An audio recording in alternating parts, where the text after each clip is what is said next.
Ito na yung pangatlong wire mga katomotive, yung galing ECU. Okay? So yan, nakakunik na siya mga katomotive.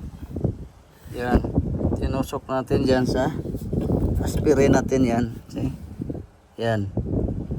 Tapos nilagay na natin yung sensor nya. See? Ito yung sensor. Nakakunik. Okay, sa gitna yung wire nya ha. Ito yung galing ECU yan. Yan, nakakunik na siya. See? Yan, nilagay natin dyan. See? Tapos, galaw-galawin natin yan. Lagyan natin ng metal kung gumagalaw yung reading niya mga automotive. Okay? See, yan. Kita nyo? Yan, sa gitna. Tatlong wire yan mga automotive. So, yung 12 volts nakuha na natin. Yung ground nakuha natin. Good siya. Tapos, ito na yung galing ECU na wire. So, i-check na natin kung gumagana ba siya. Okay? Tapos, still nakakonect tong natin. Yung alligator connector natin. Yan. Yan. And then nakakonect sa read probe natin sa multimeter. Okay, so ito yung ground. So dapat may to siya mga automotive. So once ilagay nyo dyan sa ground. So tingnan natin tong yun para makita. So ayan. Lagyan natin yung ground. Diyan. See? Connect natin siya sa ground. Kaya dito lang sa engine, see? Yan, so may 0.02. Okay? So hindi pa naka-switch on yung susi niyan mga automotive, okay? Yan, ganyan yung pag-check dun sa yung harness papuntang ECU. Tapos, yan, i-switch on natin dito. Tingnan natin yung reading ulit. Yan. Switch on lang mga automotive, ha? Huwag yung pandarin yan. Switch on. Tapos tingnan natin dito, see?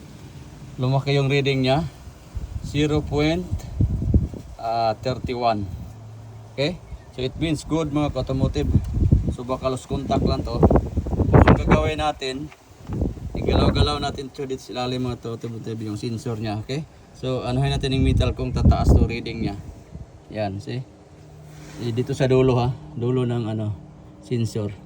Okay? Anuhin natin siya ng metal kung lalaki. Yan, see? Gumagalaw siya mga automotive. See? Kita nyo? Once ganon ko itong metal dito sa dulo, magkaroon siya ng magnet. Yan, lalaki yung niya reading, see? Yan. See?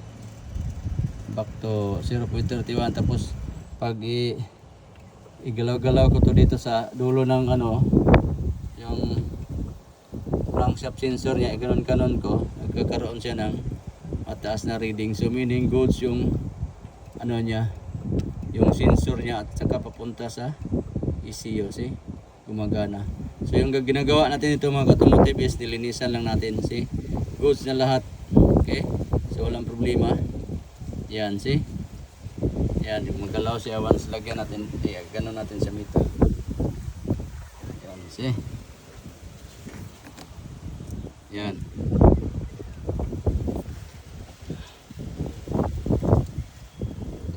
So goods yan mga automotive. So ganun lang pag-check mga automotive. Okay? So goods na yung sensor niya, harness. Okay? Goods. Thanks for watching.